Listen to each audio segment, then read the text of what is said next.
Capitola Black Recordings presents an unabridged recording of The Lost Jewel by Charlotte Marie Tucker, or A Lady of England.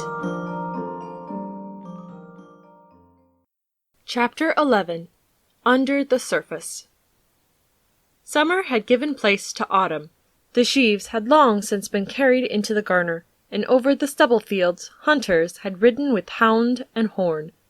The trees in Grandmont Park had worn the splendid tints of the waning year, and had strewn the sod, damp with autumn rains, with a carpet of crimson and gold. One afternoon, late in October, one of those pleasant afternoons when we might almost cheat ourselves into the belief that the scanty leaves left on the trees are the firstborn of spring, instead of the relics of summer, Sir John Allison, fishing-rod in hand, wandered through his spacious plantations. He was alone, a circumstance which rarely occurred, for in his wrestle with sorrow the bereaved parent now constantly sought auxiliaries in companions who loved the pleasures of the table as well as he did himself. Sir John was not a thinking man, but the waste of solitude will often be peopled by unbidden thoughts, and therefore the baronet shunned it. What had he to think on with pleasure? His flowers of spring were withered, his summer had left no harvest. His life was now waning like the year, and cold and dark was the winter beyond. But on this occasion it so happened that the baronet went forth alone. He slowly tracked the course of the stream that fed the ornamental water, which spread out like a little lake in front of his lordly dwelling. There was a small path by the side of the river, and along this he pursued his way till he should fix on a spot suited for the sport in which he could still find some little amusement.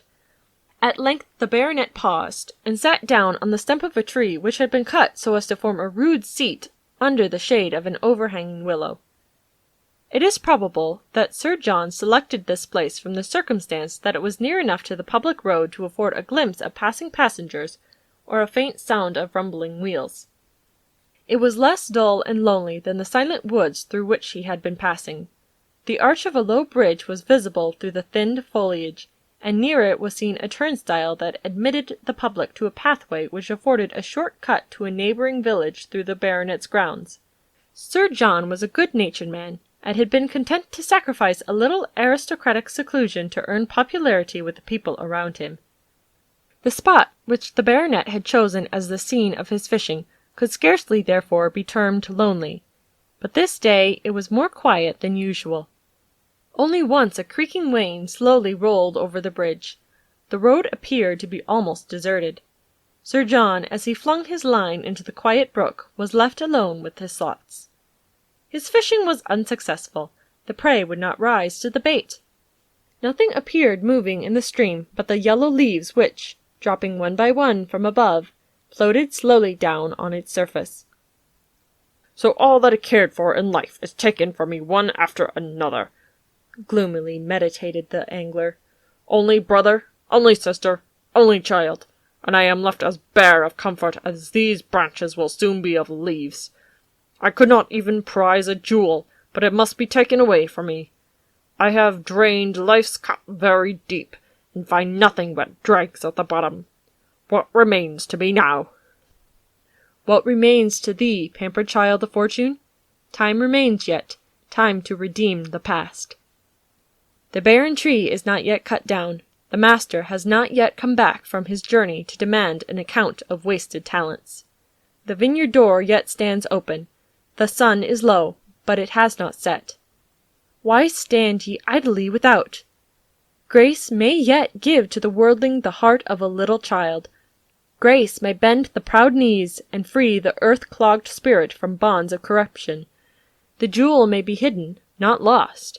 Grace may yet raise it from the depths, and make it shine in the light which grows brighter and brighter even to the perfect day. A purer, better feeling than he had perhaps known since the days of his sunny childhood was stealing into the bosom of the world-weary man, a doubt whether he might not have mistaken the path to happiness, and whether it might not be possible even now to retrace its steps. Such moments probably occur in the lives of all who have been given knowledge of the truth, though they may have profited little by that knowledge. It is as if a guardian angel softly whispered, Now is the accepted time. Now is the day of salvation.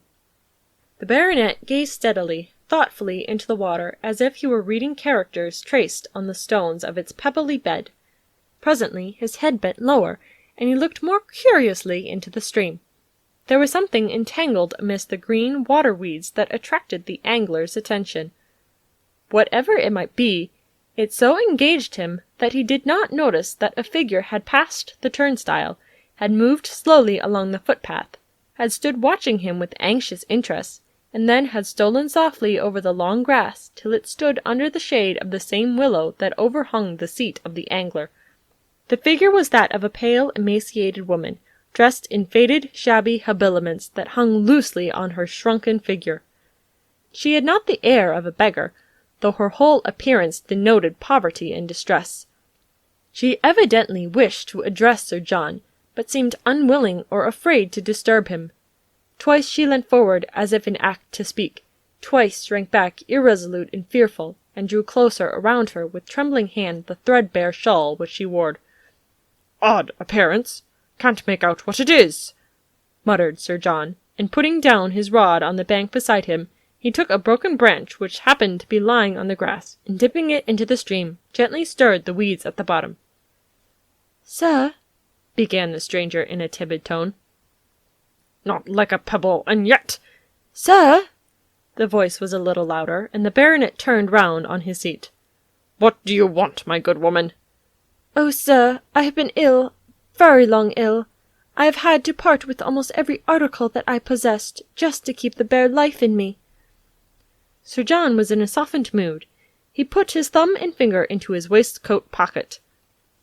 "It is not that, not that," said the woman hurriedly, with a deprecatory movement of her wasted hand.